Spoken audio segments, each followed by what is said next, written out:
Merci Madame la Présidente de nous accueillir au festival Livres et davantage et d'avoir permis surtout à l'association de la dentelle au Point d'Alençon d'organiser ce plateau rencontre. Il est destiné à valoriser nos dentelières, leur art et mettre en lumière leur métier et la passion qu'elles y consacrent. Si la DPA fut en son temps la gardienne du savoir-faire du Point d'Alençon, à l'école dentelière du Pont-Neuf, et a permis que celui-ci traverse les siècles sans aucune interruption depuis sa création, la DPA perd ce rôle à la création de l'Atelier national en 1976. Privée de cette mission, elle a su alors se réinventer. Son nouveau but, contribuer au rayonnement et à la renommée mondiale de la dentelle au Point d'Alençon. Ceci grâce à la création de produits dérivés d'excellence avec la collaboration de la créatrice Hélène Mancia, l'édition de livres au fil du réseau avec Sonia Brault, que vous pourrez retrouver auprès de notre stand, un jardin orné, toujours aussi avec Hélène Mancia. C'est aussi la tenue de conférences, d'expositions ou la production d'événements tels celui d'aujourd'hui. En 2020, pour célébrer le 10e anniversaire de l'inscription du savoir-faire du Point comme patrimoine immatériel de l'humanité par l'UNESCO, sont parus plusieurs livres. Le nôtre, mais aussi celui de la Société historique, sous la houlette de Johanna Mauboussin, ici présente. Ce livre s'appelle « Alençon, la dentelle en héritage ». Et bien sûr, autre livre, « À l'écoute des dentelières » par Yann Le Borgne, qui vous présentera tout à l'heure ce plateau rencontre. Et vous pourrez retrouver bien sûr tout ceci, les livres, les produits dérivés, sous notre stand, à côté aussi de celui de Sonia Brault. Dans le même temps, la DPA produit le film L'Esprit du Point, avec la coopération des Ourani. Malheureusement, les années Covid n'ont pas permis de mettre en valeur ces ouvrages et tout ce travail. C'est pourquoi nous avons saisi l'opportunité du 20e anniversaire de la Convention UNESCO pour la sauvegarde du patrimoine culturel immatériel pour inviter Yann Le Borgne aux fins d'animer ce plateau rencontre. C'était une belle opportunité, sinon je crois bien ça aurait été plus compliqué de le faire. Ce sera pour nous l'occasion d'entrer dans l'univers de nos dentelières sans lesquelles ce patrimoine d'excellence n'existerait plus. Elles sont désormais les gardiennes du temple. Notez-le bien. Pour terminer, permettez-moi de remercier notre vice-présidente Solange Perrault, qui a été à l'initiative de cet événement et en a assuré la mise en œuvre. Nos remerciements également à la ville d'Alençon et au conseil départemental qui, grâce à leurs subventions, en ont permis le financement. Un dernier merci à nos dentelières de faire perdurer notre trésor alençonnais. Bonne rencontre avec elles.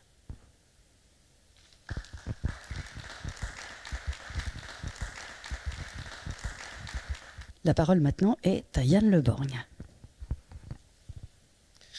Merci. Je remercie la DAPA de cette invitation et suis très heureux d'être ici aujourd'hui pour apporter une petite pierre à la valorisation du savoir-faire du Point d'Alençon. Alors d'abord, je veux rappeler à tous que ce plateau est retransmis en direct sur les pages Facebook du Salon du Livre d'Alençon, du Musée des Beaux-Arts et de la Dentelle et de celui de l'ADAPA. Et vous pourrez en ligne donc poser toutes vos questions sur ces pages et à la fin de cette rencontre, nous tâcherons d'y répondre en direct. Voilà. Donc pour ma part, je suis Yann Le Borgne. J'ai mené il y a 10 ans, lorsque j'étais chargé de mission au sein du CRECET de Basse-Normandie, devenu depuis la fabrique de patrimoine en Normandie, une enquête ethnographique auprès des dentelières. Donc c'était en 2013. Cette enquête, dont les résultats ont donné lieu à une exposition d'abord, puis à un ouvrage à l'écoute des dentelières d'Alençon, découlait de la reconnaissance patrimoniale de ce savoir-faire par l'UNESCO, une opération qu'avait accompagnée et dont la plume était à l'époque le CRECET à travers son directeur Pierre Schmitt, qui était alors ethnologue régional de Basse-Normandie. la Basse-Normandie existait encore. Cette démarche a été portée par les dentelières, le mobilier national. Elle fut activement encouragée par la ville d'Alençon et elle a bénéficié de l'appui du Musée des Beaux-Arts et de la Dentelle. Elle a aussi été soutenue, il ne faut pas l'oublier, par la direction des patrimoines du ministère de la Culture qui met en œuvre la politique de la France en matière de patrimoine culturel immatériel. Alors pour aboutir à cette reconnaissance par l'UNESCO, il a fallu que toute cette petite communauté dont je viens de mentionner les principaux protagonistes démontre aux experts internationaux que la pratique du point d'Alençon apporte au patrimoine culturel immatériel de l'humanité. Cela dit, cette inscription sur la liste représentative du patrimoine immatériel vise aussi la sauvegarde de la pratique dentelière d'Alençon. Autrement dit, elle ne comprend pas seulement le fait de reconnaître la pratique en tant que PCI, comme on le dit, c'est d'abord aussi la programmation d'opérations qui visent la connaissance, donc notamment par des travaux de recherche, et qui permettent aussi la valorisation et la transmission du savoir-faire. Ça passe par des actions culturelles autour de la diffusion des savoirs, l'initiation, l'éducation à la pratique. L'objectif, c'est d'assurer la pérennité du savoir-faire et puis sa résilience aussi face aux risques qui pèsent sur sa perpétuation. Alors dans ces perspectives, il y a deux questions qui se posent en permanence. C'est d'une part, qu'est-ce que le point d'Alençon? Et en amont de la dentelle, il y a un savoir-faire qui est adossé à des valeurs et tout un champ symbolique. Il s'agit de bien connaître cette pratique et ses significations sociales afin de répondre à une seconde question qui est comment le sauvegarder? Alors, nous allons désormais, ce sont ces questions qui vont tarauder l'ensemble de cette rencontre aujourd'hui. Et nous allons commencer par entrer dans le vif du sujet et regarder ensemble un court-métrage, L'Esprit du Point, qui a été créé par la compagnie Les Ourani avec le soutien de la DAPA.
C'est beaucoup de concentration.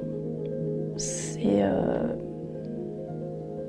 vraiment beaucoup de concentration pour acquérir le geste, pour acquérir la régularité. Du coup, c'est très méditatif en fait. Vraiment, quand on est dans la réalisation des points, on est comme suspendu un peu, on est vraiment on est absorbé quoi, par ce qu'on est en train de faire. On est dans une démarche lente, on est dans une lenteur et en même temps on avance et on construit. Et ça, c'est vraiment une sensation très particulière et très satisfaisante.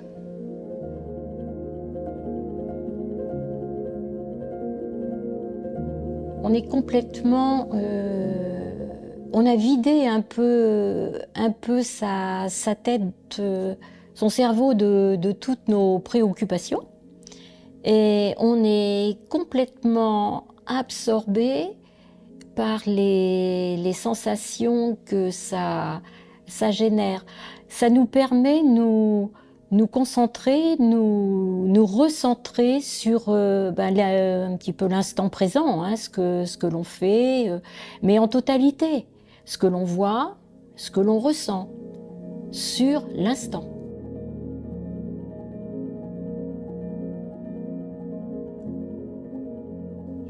Quasiment la première phrase que m'a dit Bénédicte, en fait, c'est-à-dire qu'elle m'a dit ici, on prend le temps de bien faire. De bien faire. Et en fait, pour moi, ça, c'est essentiel dans ma vie professionnelle, enfin, en tout cas, dans les métiers d'art. Et bien faire, c'est ce que je ne pouvais plus faire à Sèvres. Mais c'était vraiment, cette phrase-là, elle m'a marquée et je me suis dit, je vais vraiment tout faire pour bien faire. Les métiers d'art, en général, pas forcément que la dentelle, mais les métiers d'art, prennent le contre-pied, en fait, d'une société, de la société du XXIe siècle, et où moi, en tout cas, je ne m'y retrouve pas. Et là, on demande de persévérer, de prendre son temps. C'est une pièce demande plusieurs semaines, plusieurs mois. Et on n'est pas dans une recherche de la rapidité. On n'a pas un résultat. En fait, on n'a pas un résultat immédiat. On ne devient pas une bonne dentelière immédiatement. Et ça, je trouve que ça correspond à ma personnalité, en tout cas. C'est des valeurs qui me sont chères.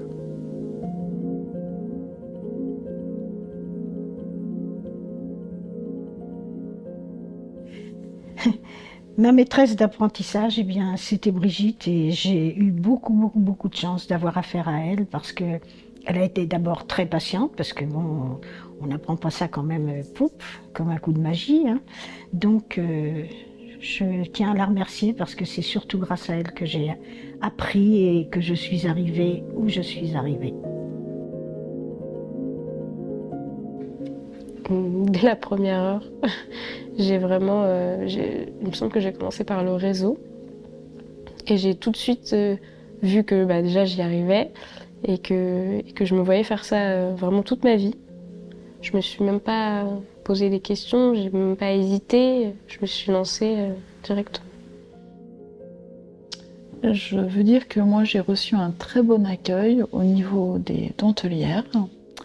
Elle savait vous transmettre l'amour du travail et surtout la régularité, la patience et ça, c'est l'amour du travail, c'est ce qui m'a plu.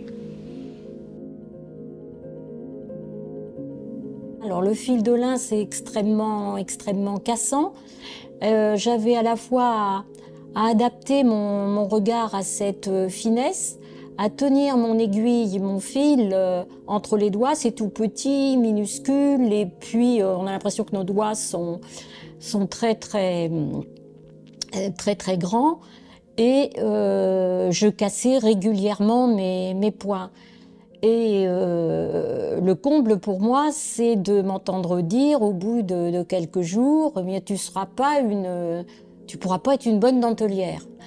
Donc voilà, tout ça, c'est des moments d'émotion très forts.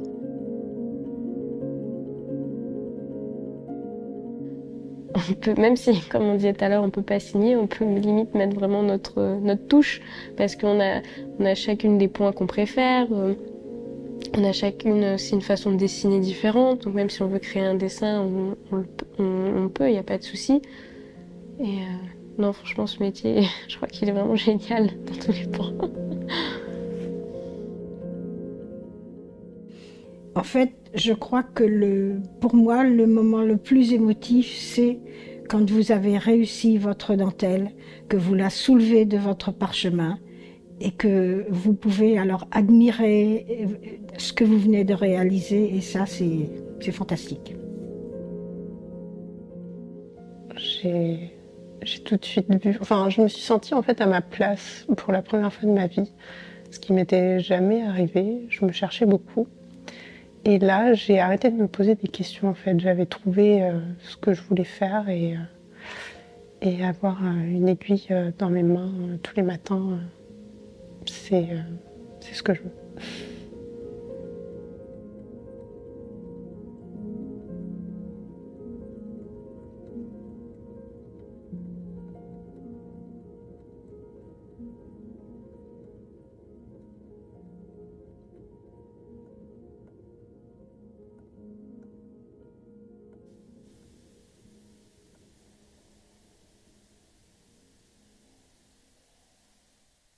Alors nous voici à l'issue de ce superbe court-métrage en compagnie de nos intervenantes, toutes expertes du point, et que je tiens à saluer d'abord et à présenter. Donc nous avons Dominique Rousseau, dentelière au Point d'Alençon, que j'ai eu la chance de rencontrer et d'interviewer dès décembre 2013, donc il y a 10 ans, lors de mon premier passage à Alençon. Amandine Baët, dentelière également, que j'ai rencontrée en 2019 lors du tournage du film L'Esprit du Point. Et nous étions au Musée des Beaux-Arts de la dentelle avec Étienne Briand. Johanna Mauboussin, qui est un peu une dentelière aussi, de la conservation du patrimoine. Plus sérieusement, conservateur en chef du patrimoine, conservatrice du Musée des Beaux-Arts et de la dentelle d'Alençon. Alors pour commencer, j'aimerais vous poser à chacune la question suivante, qui n'est pas facile, je tiens à vous le dire quand même. Quel regard portez-vous sur la savoir-faire du Point d'Alençon? Quel regard personnel portez sur ce savoir-faire?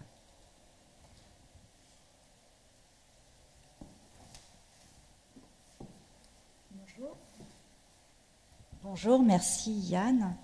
Eh bien, ce regard que nous portons sur la dentelle au Point d'Alençon, parce que nous parlons bien de dentelle, c'est un art du fil exceptionnel dans la mesure où l'excellence du travail nous est demandée et à la fois une humilité dans le travail, puisque cette succession de petites mailles tortillées bouclées nous demande une telle concentration que l'on oublie l'extérieur. Mais toutefois, le Point d'Alençon est évidemment mis en valeur par les détentrices professionnelles, par l'atelier conservatoire du Mobilier National, mais aussi par le musée, les collectivités territoriales et puis les associations. Mais dans un premier temps, à l'extérieur de tout cet univers, sur le territoire, lorsque je suis arrivée à Alençon, il y a maintenant 10 ans, l'appellation Point d'Alençon concerne d'autres univers, comme le nom que l'on peut donner à un centre commercial ou également une restauration collective. Mais il ne faut pas oublier qu'effectivement, ce savoir-faire, c'est un travail orné qui a sa trace historique depuis plus de 350 ans, mais c'est aussi une expérience de soi, une remise en question de soi, sans oublier qu'il s'agit tout de même d'une production, dans un premier temps d'un accessoire de mode, à la fois masculin ou féminin, qui est vraiment très très bien présenté au sein du musée, par une chronologie vraiment exceptionnelle. Et donc nous, on s'inscrit complètement dans tout ce parcours-là et dans toute cette dimension qu'il y a sur le territoire. Donc certes, nous avons un travail qui s'inscrit intimement dans notre geste, dans notre corps, dans nos yeux, mais aussi sur cette connaissance, pour moi, historique, vraiment depuis quand même très très longtemps. Donc voilà, c'est un regard très particulier, mais bien sûr, c'est une technique ancrée et on est les héritières de cette technique, on s'ouvre vers la création, mais on doit absolument maîtriser cette technique qui est un art du fil vraiment faisant partie des métiers d'art, complètement des métiers d'art et soutenu par le ministère de la Culture et bien sûr le Mobilier National et les Manufactures des Gobelins. Mais cette succession de mailles, de points, voilà, Amandine pourra vous en parler bien mieux que moi, et là elle rentrera davantage aussi dans la technique. Donc en effet, je vais rappeler ce qu'est le Point d'Alençon. Donc c'est une dentelle à l'aiguille pluriséculaire qui est réalisée entièrement à la main selon 10 étapes très ordonnées. Et toutes ces prescriptions sont maintenues au sein de l'atelier conservatoire du Point d'Alençon qui est rattaché au mobilier national et aux manufactures des Gobelins, et cela depuis la décision prise par le président Valéry Giscard d'Estaing en décembre 1975. Donc c'est un produit de luxe à la française.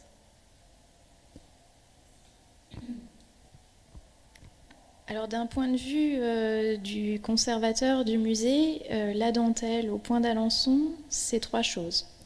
C'est une collection, un patrimoine et une technique. Lorsque je rencontre le Point d'Alençon, il y a 10 ans, je découvre une collection déjà, c'est-à-dire un ensemble d'objets textiles, et je suis immédiatement frappée par la finesse et la délicatesse de cet objet textile. Ce qui me frappe aussi également avec mon regard neuf d'il y a 10 ans, quand je regarde cette collection, c'est que je m'aperçois qu'elle rentre tardivement dans les inventaires du musée. Le premier musée d'Alençon ouvre ses portes au public en 1857. À ce moment-là, il n'est pas du tout question de dentelle. C'est vraiment à la fin du XIXe siècle que les premières collections dentelles rentrent au musée. À ce moment-là, ces dentelles, elles sont données par les fabricants de l'époque et elles sont là pour témoigner d'une industrie locale, d'une production, d'un objet en train d'être produit. Donc ça, c'est assez frappant.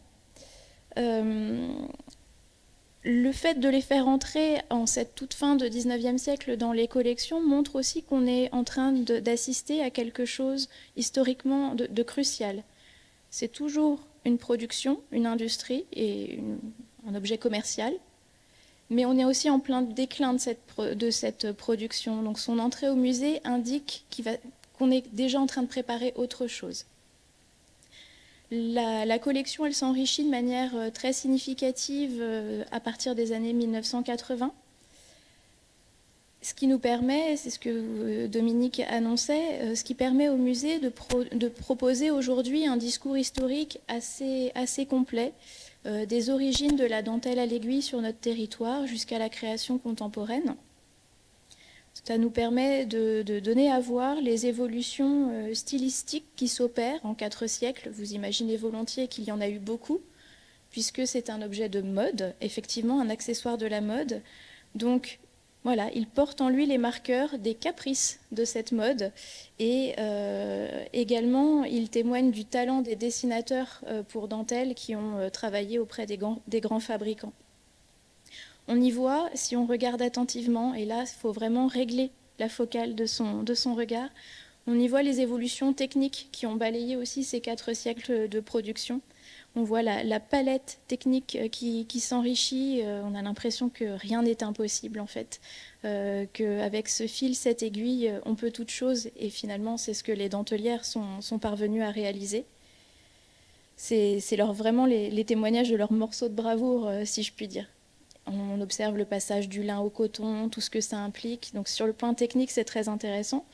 Et l'évolution de cette collection, de l'enrichissement de la collection, elle montre aussi, elle témoigne de l'évolution du regard des gens qui ont constitué cette collection, des directeurs de l'établissement qui se sont succédés. Quel regard ils portaient sur cette dentelle. Donc on a dit au début un objet d'une industrie locale. Après, on a diversifié, on avait des dentelles de toute provenance, de toute période, de toute technique. On était là dans une approche ethno, très comparative. Et finalement, le Point d'Alençon s'est retrouvé tout à fait noyé là-dedans et minoritaire. C'était étonnant, mais voilà, c'est le cas. Et finalement, et je crois que c'est 2008 peut-être qui vient faire un détonateur, cette année 2008, où le musée, avec le CRECET, tu l'as rappelé, prépare le dossier pour candidater à l'UNESCO et faire reconnaître le patrimoine, enfin la notion de patrimoine culturel immatériel du Point d'Alençon à l'UNESCO.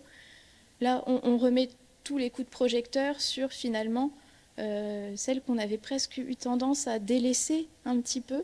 Et le Point d'Alençon redevient la reine des collections. Ce moment, il est charnière.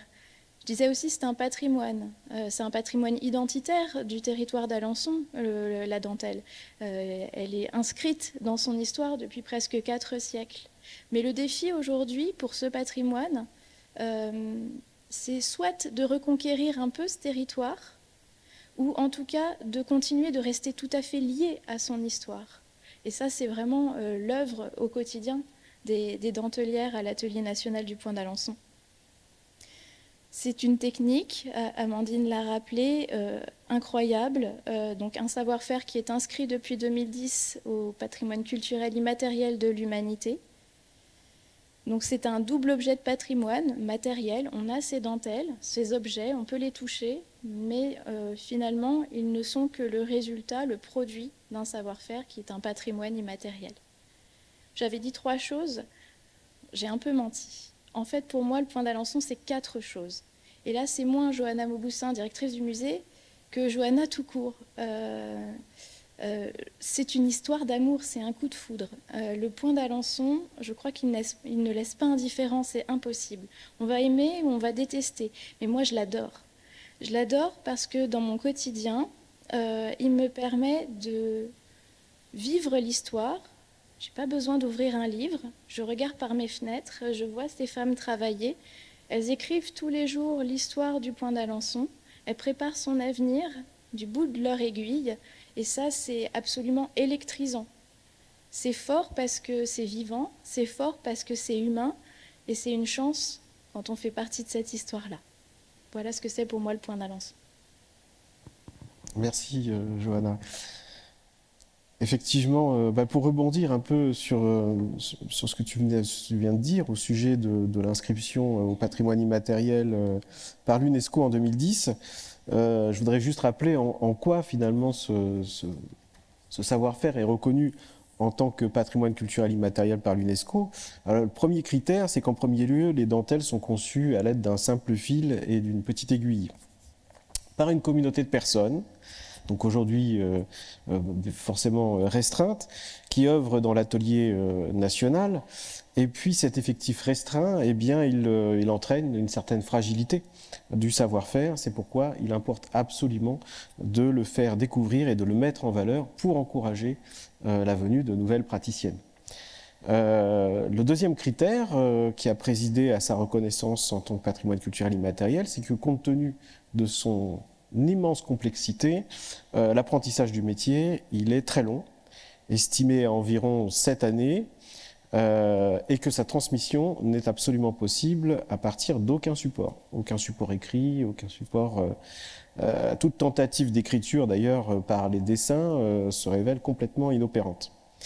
Tout repose sur l'observation, sur une expérience intérieure, une expérience corporelle propre à chacune des dentelières, et aussi sur le relationnel qui est tissé entre elles au sein de l'atelier lui-même. Et puis en amont d'ailleurs, déjà dès le départ, entre la dentelière et sa maîtresse d'apprentissage.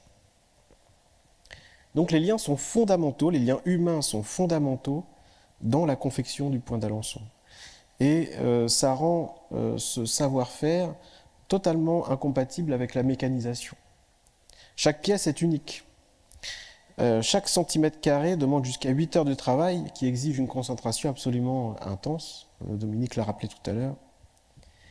Et cet art, en plus de cela, comme le rappelait Johanna tout à l'heure, il est évolutif. C'est-à-dire qu'il s'enrichit au fil du temps de formes et de techniques nouvelles. Et c'est précisément de là que surgit aussi son caractère vivant, puisqu'il a une capacité à se perpétuer parce qu'il n'est pas figé, parce qu'il n'est pas fermé à l'innovation et qu'il ne se répète jamais à l'identique de génération en génération. Alors j'ai plusieurs questions à poser à nos différentes intervenantes. Première question, c'est qu'apporte cette reconnaissance justement UNESCO à la pratique dentelière alençonnaise? Peut-on dire aujourd'hui, puisqu'on a un petit peu de recul, que cette reconnaissance participe à la sauvegarde du savoir-faire et dans quelle mesure? Et puis enfin, peut-être une dernière question qui serait destinée à Johanna. Quel rôle joue le musée dans cette valorisation et cette sauvegarde du patrimoine culturel immatériel? Quelles sont, on va dire, les implications muséographiques du regard PCI porté sur la dentelle d'Alençon? Oui, Yann, effectivement, cette reconnaissance, comme vous l'avez si bien rappelé, et Johanna aussi, qui date de 2010, Cette inscription au patrimoine culturel immatériel apporte plusieurs points positifs au sein même de l'atelier. En effet, les détentrices de ce savoir-faire sont dans le désir aussi de travailler non seulement vers l'excellence, mais aussi d'affiner leurs recherches techniques et historiques, mais davantage techniques, puisque cette reconnaissance nous permet d'aller vers la création et d'aller vers l'art contemporain.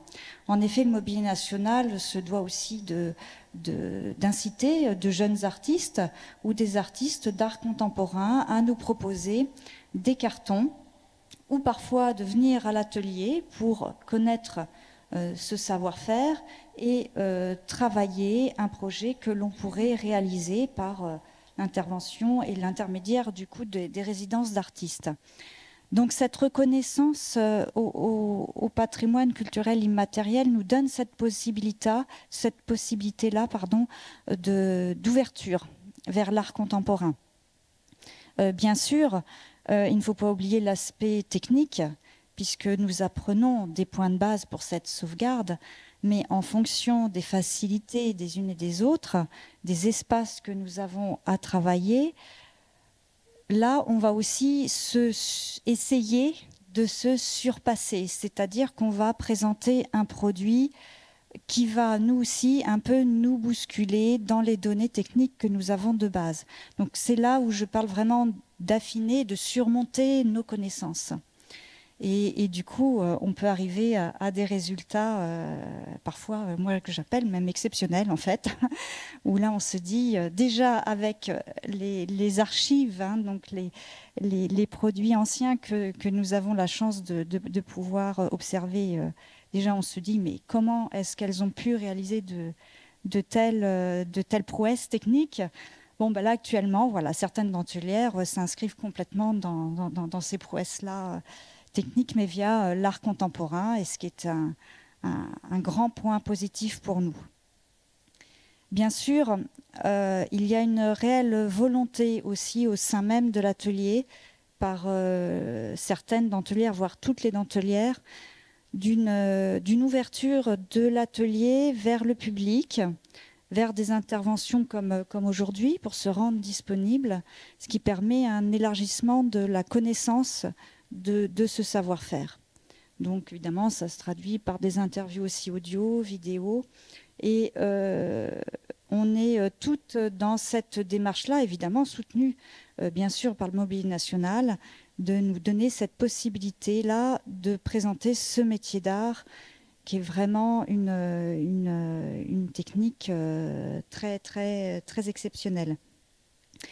Sans oublier évidemment la numérisation des collections, parce que grâce à notre environnement maintenant moderne, on tend à numériser nos travaux pour que nos travaux soient visibles sur les sites internet, notamment le MN Lab du Mobilier National, où voilà, vous pouvez naviguer sur le site et retrouver nos produits qui sont visibles sous forme de photos, mais que vous pouvez aussi zoomer et donc vous permettre d'entrer dans la matière et de mieux comprendre ces petites histoires de points, de mailles, tortillées, bouclées, et peut-être du coup aussi d'apprécier certaines prouesses et dans le dessin, parce qu'il ne faut pas oublier le dessin de base, mais aussi la prouesse du fil et de l'aiguille. Donc, on a aussi, de par les capacités, les compétences des unes et des autres qui sont très diverses, diversifier aussi, du coup, nos recherches. On n'hésite pas à échanger entre nous, mais aussi d'aller vers l'extérieur et les données extérieures pour pouvoir avoir le maximum de connaissances. Donc voilà, cette reconnaissance UNESCO nous permet effectivement d'une plus grande ouverture et une plus grande connaissance technique. Et Amandine va pouvoir vous parler de la sauvegarde qui, bien sûr, est mise en place au sein même de l'atelier. Merci. Alors, cette reconnaissance donc, participe à la sauvegarde par le maintien du tout petit nombre de dentelières. En effet, nous sommes que 9, donc au sein de l'atelier conservatoire national du Point d'Alençon. Et cette sauvegarde permet de former dans les meilleures conditions les dentelières pour transmettre ce savoir-faire vivant, ce patrimoine textile. En effet, renouveler et perpétuer n'est pas forcément une évidence. Et c'est aussi une protection pour favoriser le recrutement, et une formation diplômante devrait être envisagée pour préserver, pérenniser ce savoir-faire et anticiper les futurs recrutements.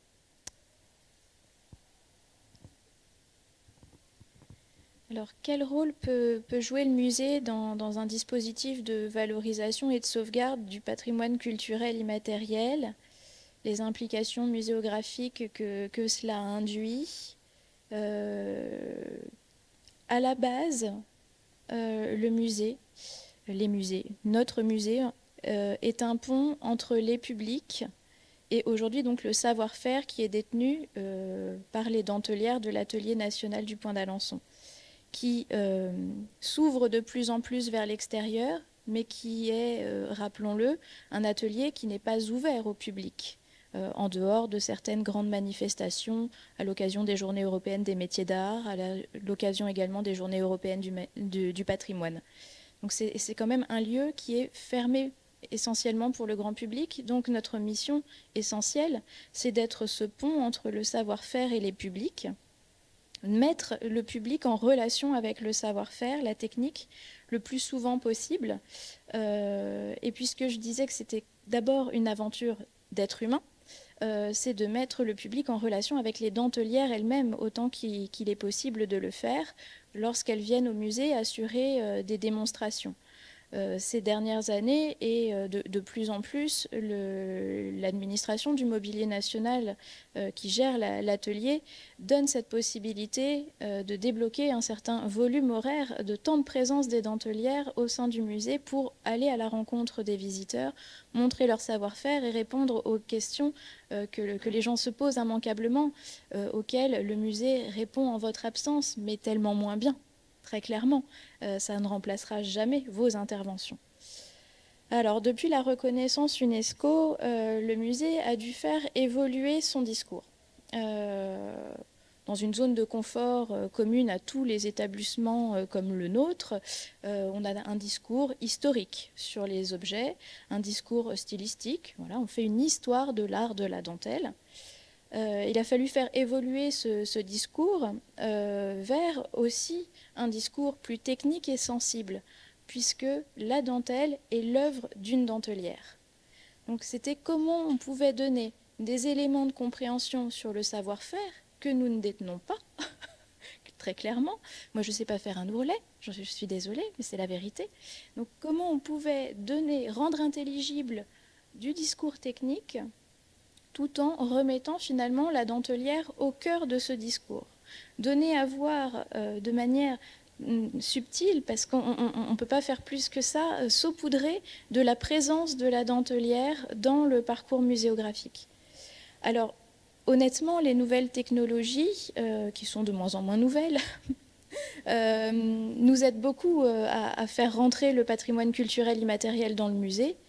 Donc ça va passer par des outils comme un film, une tournée à l'Atelier national, une démonstration filmée, si vous voulez, avec les 10 étapes de fabrication qui sont présentées au quotidien. Donc quand la dentelière n'est pas là, elle est quand même là à travers ce film de démonstration. Puisque la dentelle au Point d'Alençon a fait l'objet d'une enquête ethnographique, on a une ressource archivistique importante où les dentelières se sont confiées sur leur métier, leurs difficultés, leurs aspirations, ce qui les faisait vibrer, ce pourquoi elles ont choisi d'embrasser ce métier. Tout ça, ça a fait l'objet d'enregistrements écrits et sonores. Et donc on les restitue aussi au sein du musée à travers des bornes audio pour qu'on puisse écouter, que le public puisse entendre vos confidences de techniciennes et bénéficier, même en votre absence, de ces éclairages qui sont fondamentaux, puisque là encore, même une excellente médiatrice culturelle ne pourra jamais donner à ressentir cette émotion qui vient du témoignage direct des techniciennes d'art. Ensuite, il a fallu que notre espace muséographique soit revu entièrement, elles écrivent l'histoire tous les jours. Donc il fallait un espace suffisamment évolutif pour faire rentrer la création contemporaine. Alors soit les productions immédiates de l'Atelier national, grâce au dépôt que le mobilier national octroie au musée, donner à voir les réalisations récentes et le travail en cours à l'Atelier national, mais aussi pouvoir présenter des œuvres d'artistes contemporains inspirées par le savoir-faire des dentelières. Il y a un discours, il y a cette réciprocité que vous avez rappelé, Dominique, et il faut donner tout cela à voir. Donc c'est aussi avec ces contacts plus étroits et de plus en plus étroits et réguliers d'échanges entre le musée et l'Atelier national que l'on fait rentrer autant que nous le pouvons et que les moyens le permettent, cette notion de patrimoine culturel immatériel dans la muséographie. Ça reste ténu, c'est un vrai défi, hein, c'est compliqué. Donc ce que nous essayons de faire, en tout cas avec beaucoup de conviction au quotidien, c'est d'être ce pont, d'ouvrir la communauté autour de la communauté des dentelières qui détiennent le savoir-faire, sensibiliser à un large public et puis des fois, avec un coup de chance extraordinaire, favoriser la naissance de vocations. Si on connaît, on a peut-être envie de s'y mettre. Ça a été le cas pour Amandine et ça, c'est une joie extraordinaire. Voilà ce qu'on peut essayer de faire gentiment. On voit que la problématique centrale, c'est vraiment la question de la transmission. Alors nous sommes un petit peu en retard par rapport au timing prévu, mais donc on peut quand même s'appuyer sur des témoignages de dentelières, mais ce qui pourrait être intéressant, c'est que vous nous parliez de votre apprentissage, la manière dont vous êtes entré dans le point et comment ça vous a été transmis. Peut-être que ça pourrait faire une bonne transition avec ce que vient de dire Johanna sur la transmission au musée. Alors en ce qui me concerne, mon parcours est un petit peu particulier puisque j'ai exercé le métier de tapissière, c'est-à-dire couturière d'ameublement, au sein même du Mobilier National, à l'atelier tapisserie décor, qui est dirigé par Madame Dauvier. Et j'ai exercé ce métier donc à la fois à la main et à la machine à coudre pendant 15 ans. Et suite à un changement de reconversion d'ordre personnel, il a fallu la famille se déplace vers l'ouest. Et l'atelier national du Point d'Alençon, faisant également partie du Mobilier National, pour une reconversion professionnelle, je tenais absolument à rester dans une filière des métiers d'art pour continuer mes connaissances artistiques en lien avec un patrimoine et notamment pour continuer à enrichir les collections d'État. Donc c'était vraiment ce qui me portait, mais il y avait quand même la difficulté technique. Mais ayant déjà une connaissance du fil et de l'aiguille et connaissant déjà les exigences très précises du Mobilier National, voilà, j'ai pu être à l'essai pendant quand même 1 an pour pouvoir changer de geste et intégrer une nouvelle technique. Et j'ai appris au sein même de l'atelier toutes ces prescriptions extrêmement rigoureuses.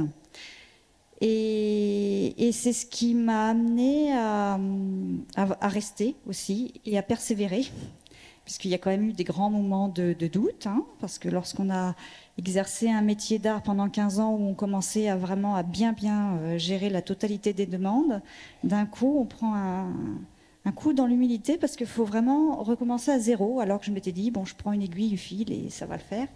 Voilà, bon, ça l'a fait, mais avec un petit peu de patience et un peu de temps. mais sans aucun regret. Et j'ai bien l'intention de continuer à exercer ce métier et évidemment de le transmettre et à le faire partager. Donc voilà mon expérience.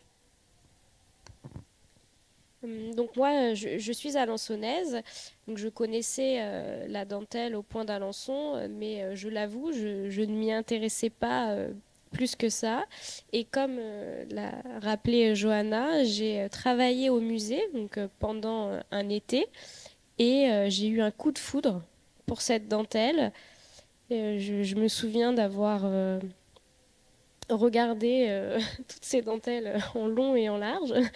Et puis ensuite, j'ai eu l'occasion d'effectuer un stage d'une semaine au sein de l'atelier national du Point d'Alençon.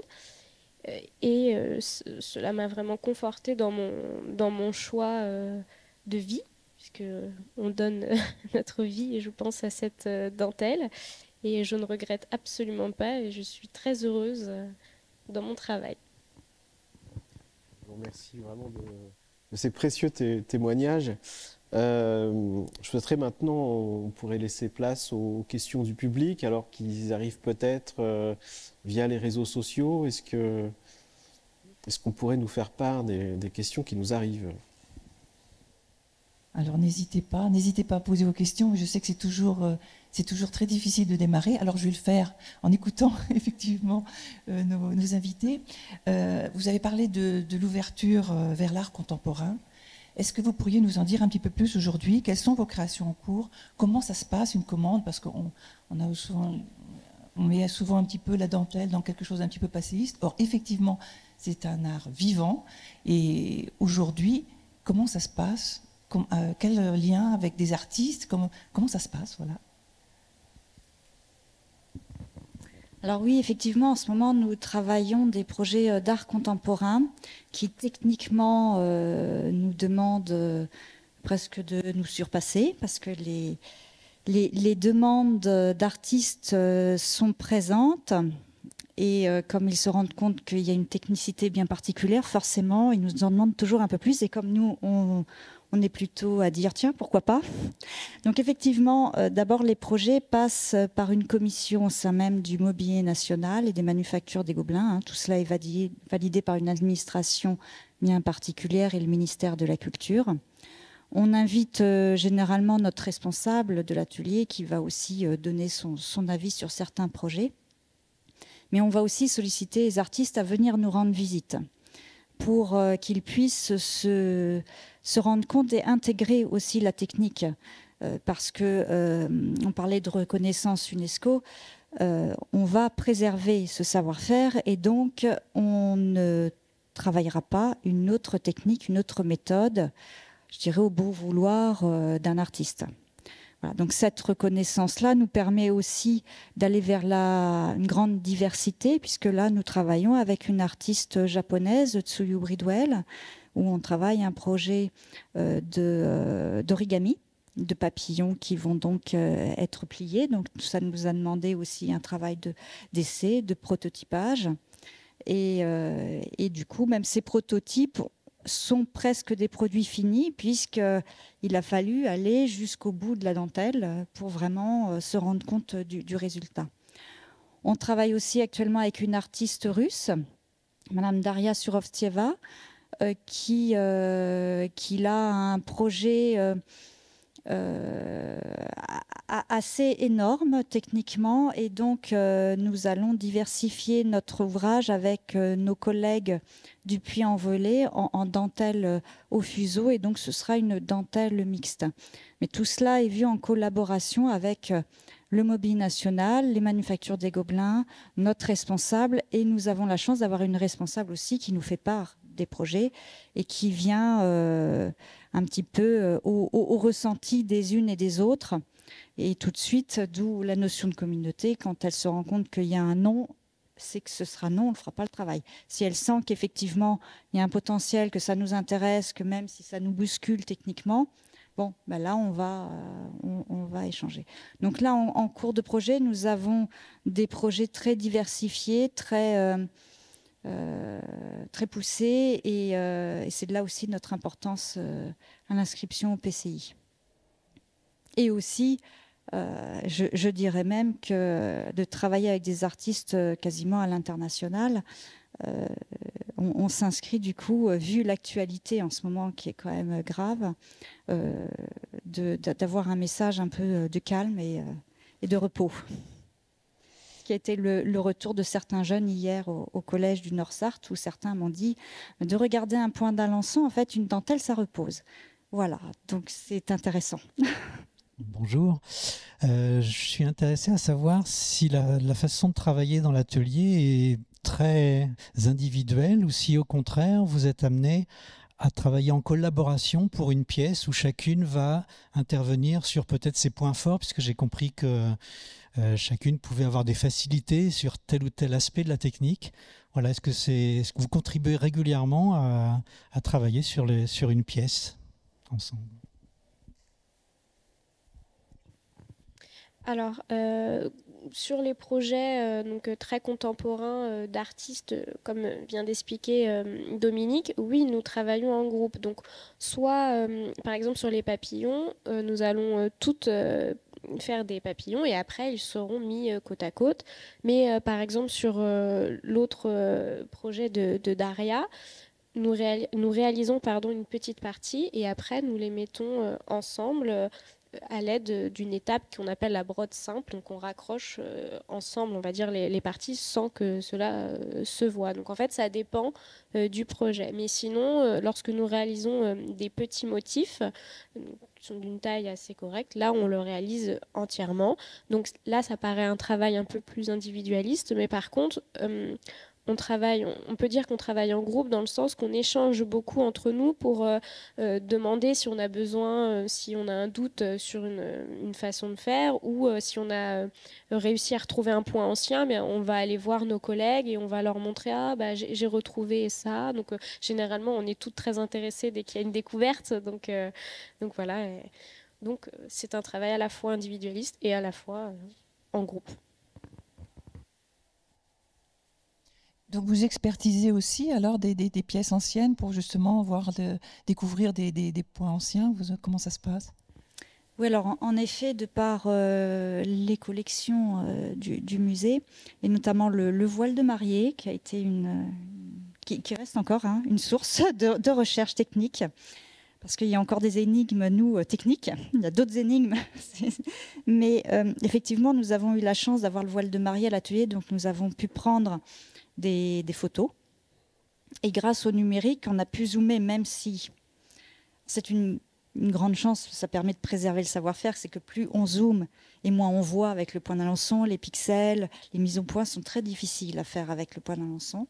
Donc ça permet aussi de le préserver. Nous, techniquement, ça nous donne des idées, mais grâce à ces supports-là, on arrive à retrouver des points anciens, notamment là en ce moment sur des remplis.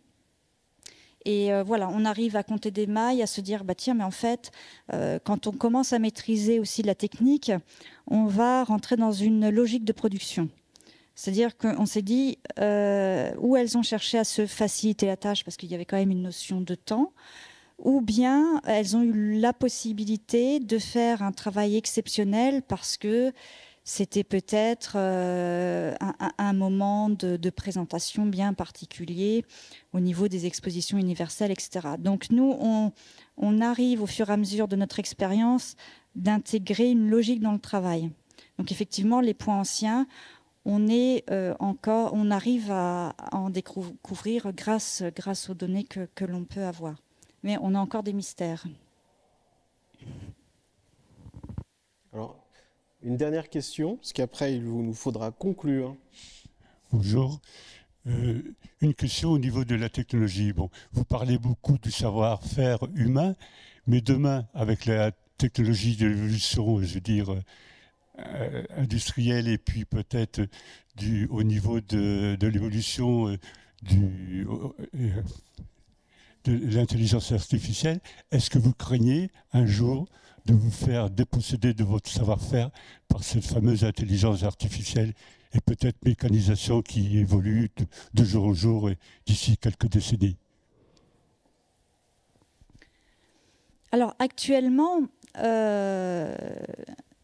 nous avons la chance de pouvoir rendre nos techniques de plus en plus complexes, de par les dessins de base, mais aussi dans nos réalisations. On voit avec les modes des points bien particuliers.